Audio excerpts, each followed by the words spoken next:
साहब क्या हमारा बेटा मिल गया? अभी नहीं, लेकिन हम ये जानने आए हैं कि आपके बेटे के गायब होने के पीछे मकसद क्या है।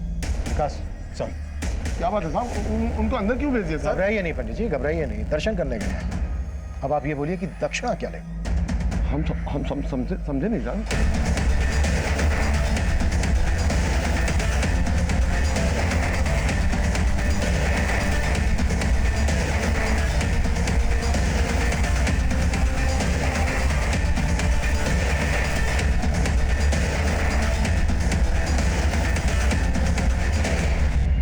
पहले आप ये बताइए कि विद्या ने 17 तारीख को आपको फोन क्यों किया था? हमने तो पहले ही बताया साहब कि पूजा पाठ के लिए आती रहती है। वैसे अपनी किस्मत और ग्रहों को दुरुस्त करवाने के लिए आई थी। उसके ग्रह तो दुरुस्त कर दिया पंडित जी, पर अब आपके ही बिगड़ने वाले हैं। सर, ये अंदर से 500 और 2000 के इतने सारे नकली नोट मिले हैं। साहब ये तो नजर उतारा के लिए साहब, इसी से तो झाड़ते साहब, इसी से तो झाड़ते।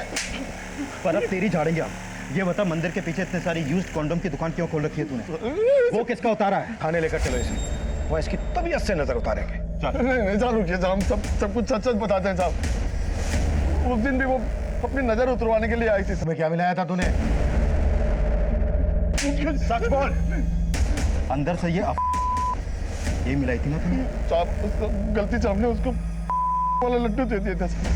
अरे रिंकू, गिरे बैठे बेटा, ले लो लड्डू खाओ। खाओ। हाँ? तो तू अपने भक्तों को लड्डू खिलाता है? अब ये बोल, विद्या को भी तूने ही मारा है ना? नहीं साहब, हमने ना विद्या को मारा है और ना उसके बेटे को गायब किया। हमको हमारा बेटा ला दीजिए साहब, हम अपने बेटे के बगैर नहीं रह सकते साहब। सर, इस पंडित ने किसी बच्चे को छुपा कर रखा होगा, ऐसा कुछ लग नहीं रहा। पंडित को अगर अभी थाने लेकर गए तो किडनैपर चौकन्ने हो जाएंगे। हाँ, पहुंचा सकते हैं बच्चे को। एक काम करते हैं, पंडित को यहीं छोड़ देते हैं, लेकिन नजर रखो इस पर। Okay sir. हाँ प्रताप सर, एक खबर पता चली है। इस रघु को लौंडा डांस और शराब के साथ साथ जुए की भी लत है। टिहरी के पास इनका एक अड्डा है जहां पर अक्सर जुआ चलता है। उठा लो। Yes sir.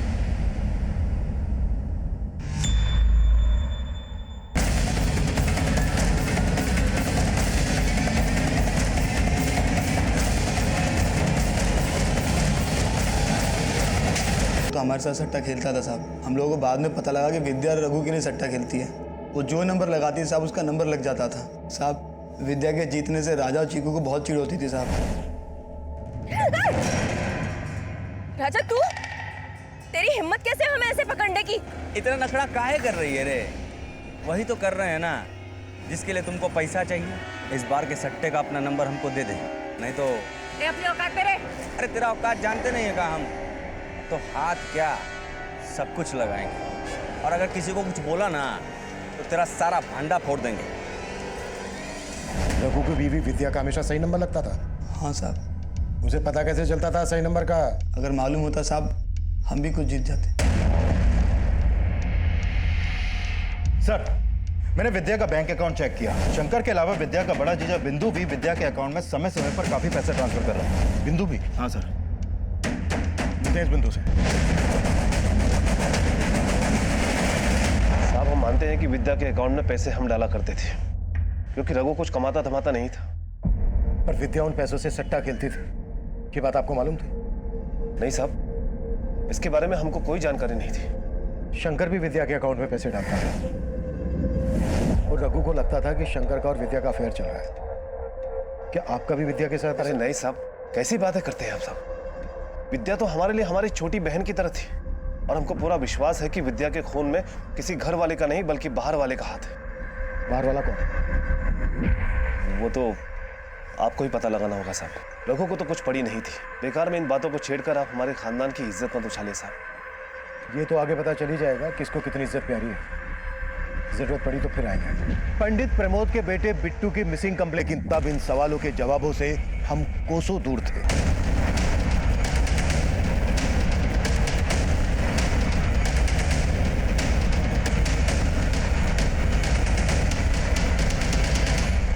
मैं कम इन सर? यस कम इन। सर, विद्या और उसकी बहनों से जुड़ी एक बात पता चली है। सर, विद्या के फादर के कोई बेटा नहीं था, इसलिए उन्होंने अपनी सारी प्रॉपर्टी अपनी तीनों बेटियों के नाम कर दी थी। लेकिन अपनी प्रॉपर्टी का आधा हिस्सा उन्होंने अपनी बेटी विद्या के नाम किया और बाकी का आधा हिस्सा अपनी दोनों बेटियों सविता और मालती का नाम किया। उसकी दोनों बहनों को इतना कम हिस्सा देने की कोई वजह पता चली? सर वो तो पता नहीं चल पाया, लेकिन हो सकता है कि इन सब के पीछे दोनों बहनों की जेलसी का कोई एंगल हो। और सर ये भी पता चला है कि विद्या ने अपने हिस्से की प्रॉपर्टी 1 महीने पहले किसी विश्वजीत नाम के आदमी को बेच दी थी। अगर विद्या ने अपने हिस्से की प्रॉपर्टी बेच दी थी तो इतना सारा पैसा गया कहाँ? सर उसके बैंक स्टेटमेंट में भी इसका कोई रिकॉर्ड नहीं है। कहीं ऐसा तो नहीं है कि विद्या की दोनों बहनों ने मिलकर उसका हिस्सा बिकवा दिया हो और फिर सारा का सारा पैसा गायब कर दिया? साहब हमें नहीं मालूम कि विद्या ने अपना हिस्सा बेच दिया। मालूम नहीं है? क्या फिर कुछ छिपा रहे हो? सर लेकिन हम क्यों छिपाएंगे? आप दोनों के पतियों ने बताया कि पैसों से वो विद्या की हेल्प कर रहे थे, लेकिन अपना हिस्सा बेचने के बाद विद्या के पास लाखों रुपया होना चाहिए। कहाँ गया? ये बात तो आप उसके पति से जाके पूछिए ना, क्या पता पैसे के लिए उसने विद्या को मार दिया हो। ये क्या कह रहे साहबा? विद्या के पास इतनी जायदाद थी? हमें तो मालूम ही नहीं था। ये नौटंकी, ड्रामा नहीं। चल बोल, क्यों मारा विद्या को? और तेरा और पंडित का बेटा कहाँ है? नहीं नहीं साहब, हमने ऐसा कुछ नहीं किया, हम सच बोल रहे हैं। हमारे यहाँ तो पैसों के लाले पड़े हुए थे, हमारी मजबूरी का फायदा उठा रहा था वो विद्या का जीजा शंकर। वो क्या? बोल आगे। वो विद्या के साथ। हम अच्छी तरह जाना था कि तुम इतना पैसा नहीं कमाते हो कि तुम अपना घर चला पाओ। फिकर नॉट, हम तुम्हारी मदद करेंगे। मदद? अरे तुम परेशान नहीं हो। अब आदमी कोई किसी की मदद करेगा तो बदले में कुछ तो मांगेगा। तुम्हारी मिसेज को कभी कभी हमारे पास भेज दिया करो बस। ए शंकर, ये क्या बकवास कर रहा है बे? बीवी है वो हमारी, जबान संभाल के बात कर। अरे क्रोध करने से कुछ हासिल नहीं होगा। अपने पैसा और दारू के बारे में सोच। कैसा पति है तू? अपनी बीवी का सौदा किया? और क्या करता साहब, मैं तो शक है उसकी बहन पर। कहो, तुमको मालूम है तुम्हारी बीवी कहाँ है? हाँ, आपके पति के साथ हुंदूर फॉल गई है पिकनिक के लिए। तुमसे तुम्हारी बीवी संभलती नहीं है, तुम ना उसके दलाल बन गए हो। ये सब आपको किसने बताया? अरे खुद विद्या बोली है कि तुम बोले हो उसे शंकर के साथ सोने के लिए। अरे कैसे आदमी हो? तुम्हारी बीवी सरेआम हमारे घर आकर हमारे पति के साथ सो रही है और तुम्हें कोनो दिक्कत नहीं है? देखिए, हमें कोनो दिक्कत नहीं है, और अगर आपको है ना तो जाके बोल दीजिए। पति भी आपका है और बहन भी आपकी, जो मर्जी आए करो। सब माना कि अपनी इज्जत हम खुद बेच गए, लेकिन हमने विद्या के साथ ऐसा कुछ नहीं किया। विद्या से दिक्कत थी उसकी बहन मालती को, और सब उसकी जायदाद के बारे में सुनकर तो लग रहा है कि उसकी बड़ी बहन सविता को भी उससे दिक्कत होगी। सब बस हमारे बेटे रिंकू को ढूंढ दीजिए साहब, बाकी हमें कुछ नहीं चाहिए। मेरे साथ होशियारी नहीं। लेकिन साहब, हमारी बीवी मालती और सविता दीदी बहुत चिढ़ते थे विद्या से। आप उनसे पूछो साहब, हम कदम खाते हैं, हम कुछ नहीं किए साहब। अब आप दोनों ये तो बिल्कुल बोलना ही मत कि विद्या का आपके पति शंकर और बिंदु के साथ अफेयर नहीं चल रहा था। नहीं साहब, आप बिंदु जी को इसमें मत घसीटिए। ये सब मालती का पति शंकर करता था। विद्या ने हमारी जिंदगी नरक बना दी थी, लेकिन हमने कुछ भी नहीं किया उसके साथ, बल्कि हम तो उसे समझाते थे, लेकिन हमेशा हमें उल्टा ही समझती थी। ये क्या कर रही है तू विद्या? अपनी ही बहन का घर उजाड़ रही है तू? उजाड़ रही हूँ? उजाड़ नहीं रही हूँ दीदी, उसका घर बसा रही हूँ। जो खुशी वो अपने पति को नहीं दे सकती ना, वो खुशी दे रहे हैं हम उसके पति को। अरे कमीनी, तू मेरा पति छीन रही है। छीना नहीं है। ओ, तुम्हें तो रघु पसंद था ना, तो तुम रख लो उसको, चलेगा मुझे। ये तू बहुत गलत कर रही है विद्या, मैं कह रही हूँ तुझे। तू ना गलत कर रही हूँ मैं दीदी? आपको भी रघु में हिस्सा चाहिए क्या? तो ले लो ना, मैंने कब मना किया? या होश में रख के बात कर तुम। आपकी क्यों सुलग रही है जिया जी? आप भी शंकर जिया जी की तरह हमें लूटना चाहते हैं क्या? तो लूट लीजिए। आप सबने मिलकर हमारी जिंदगी बर्बाद कर दी है, उस निकम्मे बेवड़े रघु के साथ हमारी शादी करके। जब तक उसकी असलियत का पता चलता हम पेट से थे। हमने कहा बच्चा गिरा दे, तो आप लोगों ने पैसा देके हमारा मुंह बंद कर दिया।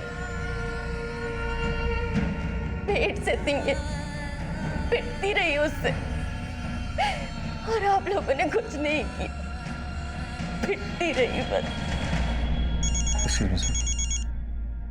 तो रघु आप दोनों की पसंद था? हाँ साहब, हम मानते हैं कि हम विद्या से थोड़ा चिढ़ते थे, क्योंकि पापा ने हमसे ज्यादा उसको हिस्सा दिया था। इसलिए विद्या की शादी हमने रघु से करवाई, लेकिन हमने उसे नहीं मारा। Excuse me sir. सर, उस पंडित प्रमोद के फोन पर फिर से रैंसम कॉल आया है। कॉल को रिकॉर्ड कर लिया है।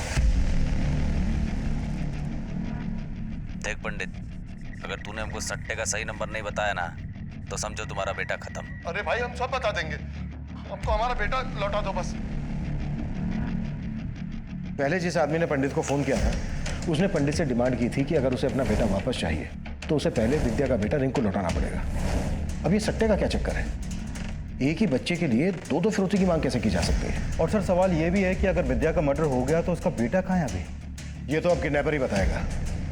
या तो ये शायद कोई एक ही आदमी है जो दो दो मांगे कर रहा है, या फिर कोई मौका देखकर ब्लफ खेल रहा है। और सर पंडित ने अपने बेटे के बदले सट्टे के 2 नंबर दिए हैं और किडनैपर उन नंबर्स के बदले पंडित का बेटा लौटाने वाला है।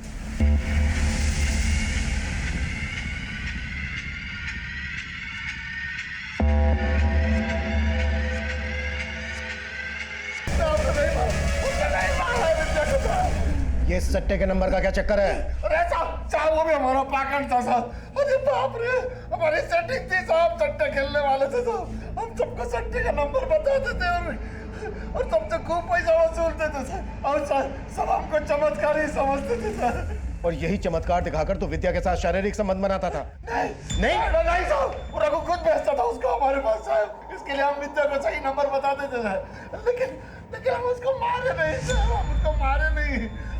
हमको तो पहले से रघु पे शक था साहब, लेकिन हम डर के हमारे कुछ नहीं बोले साहब। हमारा बेटा क्या ये भी वही चाहता होगा साहब। अब मानते हैं कि विद्या को पंडित के पास हम खुद भेजते थे, लेकिन हमारे मरे हुए बेटे की कसम साहब, बिट्टू के बारे में हमें कुछ नहीं मालूम। जरूर राजा और चिकू कोई बड़ा कांड किया साहब। विद्या का पति रघु हर लिहाज से गलत था, लेकिन जितना वो गलत था उतनी ही गलत उसकी दोनों बहनें, दोनों जीजा और वो पंडित प्रमोद भी था। ये सब विद्या के शोषण के लिए जिम्मेदार थे, लेकिन विद्या का मर्डर किसने और किस मकसद से किया होगा, ये पहली ज्यों की त्यों बनकर की तरफ जाने वाला है। ये रास्ता आगे जाकर जहां जहां भी जाता है वहां हर जगह पंडित के बेटे के फोटो सर्कुलेट करो, अपने खबरों को एक्टिव करो। हमें हर हाल में पंडित के बेटे का पता लगाना है। एक बार पंडित के बेटे का पता लग गया तो ये राज भी खुल जाएगा कि विद्या का मर्डर किसने किया था। Okay sir.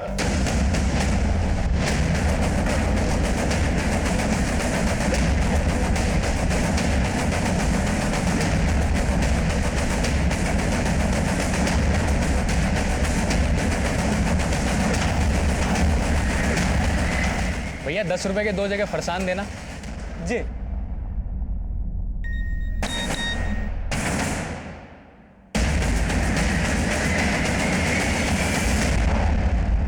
पक्का है ना, बच्चा उसका नहीं हो सकता? अरे साहब, इन गलियों में हम इतना घुस चुके हैं कि बता दे। मौसी, इसके पापा की तरह हमारे पापा की लाइफ में भी आ जाए। अरे मैं तुझे बेवकूफ बना रही थी, तुझे पापा के नाम से डरा के। अब क्या है ना, ये सब अकेले तो होता नहीं मुझसे। मुझे तो बस एक चूजा चाहिए था। तुमने अपनी जिंदगी खराब करने वाले से बदला लेने के लिए दूसरे की जिंदगी बर्बाद कर दी।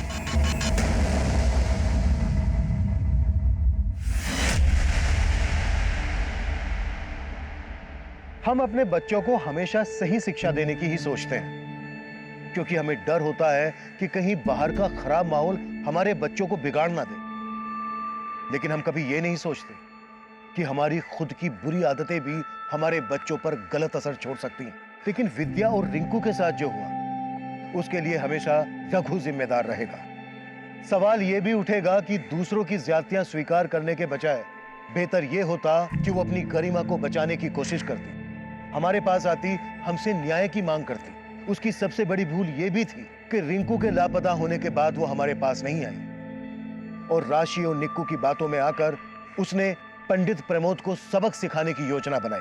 और जब जब सबक लेने के बजाय दूसरों को सबक देने की मंशा मन में उठती है, तब तब अगला कदम अपराध की तरफ जाता है। अब मैं सीनियर इंस्पेक्टर अभिमन्यु जिंदल आप लोगों से विदा लेता हूं।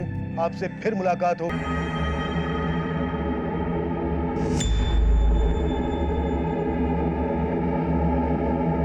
पकड़ बिट्टू, पकड़ पकड़ पकड़।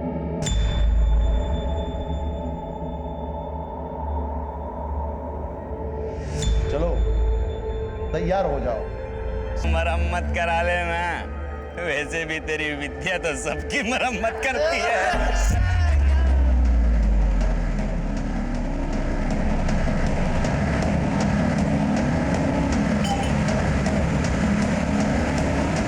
ये हमारा बेटा बिट्टू सुबह पूजा के फूल लेने गया था, तब से मिल नहीं रहा है। अकेले? जी साहब।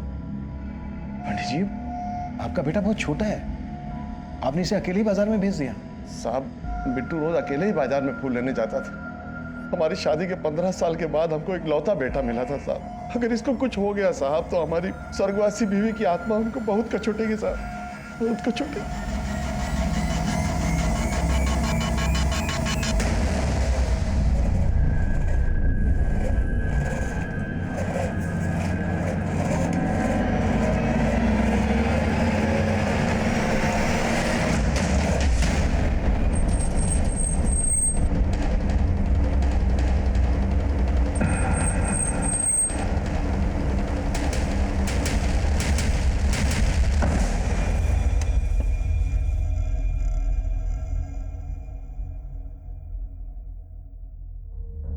ए निको राशि, तुम्हारी विद्या मौसी आई है क्या?